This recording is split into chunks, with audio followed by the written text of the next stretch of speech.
네, 어제 검찰이 최순실 게이트와 관련해서 박근혜 대통령도 피의자 신분으로 조사받아야 한다고 발표함에 따라서 야권이 박근혜 대통령 탄핵을 위한 구체적인 시기와 절차를 적극 검토하기 시작했습니다. 더불어민주당은 탄핵 추진 검토 기구를 설치하겠다고 밝혔고, 국민의당은 대통령 탄핵을 당론으로 확정했습니다.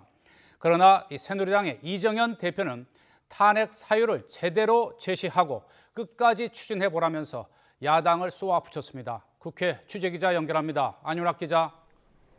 네, 국회에 나와 있습니다.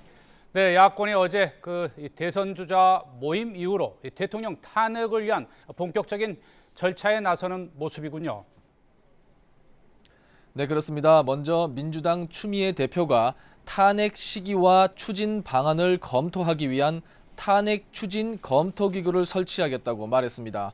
오전 최고위원회 회의에서 국회에서 탄핵안이 가결되면 현재 드러난 대통령의 범죄 혐의만으로도 헌법재판소가 정상적 판단을 하면 탄핵은 이뤄질 것이라며 이같이 밝혔는데요. 이는 어제 야권 대선주자회동에서 박 대통령 탄핵 추진을 논의해달라고 야권 3당에 요청한 데 대한 화답으로 풀이됩니다. 국민의당도 박 대통령 탄핵을 당론으로 추진하기로 했습니다. 또 국회 탄핵안 가결을 위해 필요한 국회의원 200명 이상의 서명을 받기 위해 야 3당은 물론 새누리당 비박계와도 협의하기로 했습니다. 다만 박지원 위원장은 탄핵 절차에 대비해 황교안 국무총리 권한대행을 막기 위해 먼저 여야 합의로 책임 총리를 지명해야 한다고 지적했습니다. 국민의당 안철수 전 대표도 박 대통령의 탄핵 발의를 늦출 이유가 없다며 거듭 탄핵을 강조했습니다. 네, 이런 야권의 움직임에 대해서 새누리당 이정현 대표는 강하게 반발을 했죠.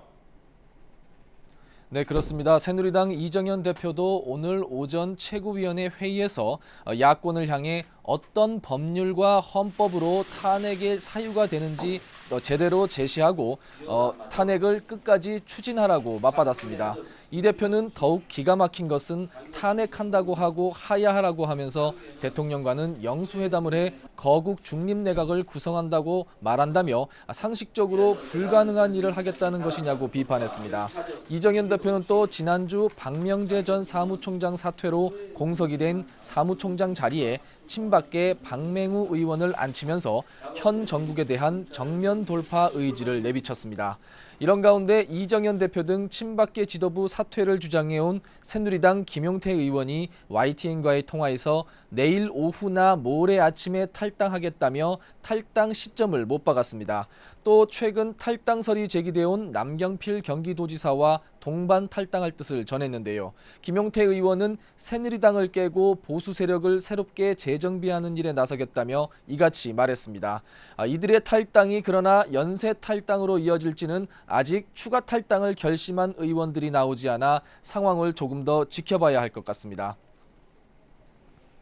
네, 그리고 오후에는 이 국회 차원의 최순실 게이트 진상규명을 위한 국정조사 특별위원회 2차 회의가 열릴 예정인데 여야가 청문회 증인 명단에 합의했다면서요.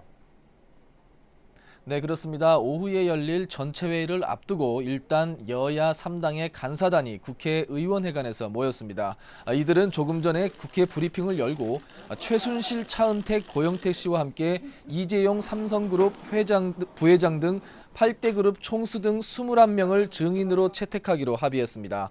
여야 3당 간사들은 오늘 오전 국회의원회관에서 간사협의를 열고 이 같은 증인 명단과 국조특위 일정에 합의했습니다. 증인으로 채택된 그룹 총수 면면을 보면요.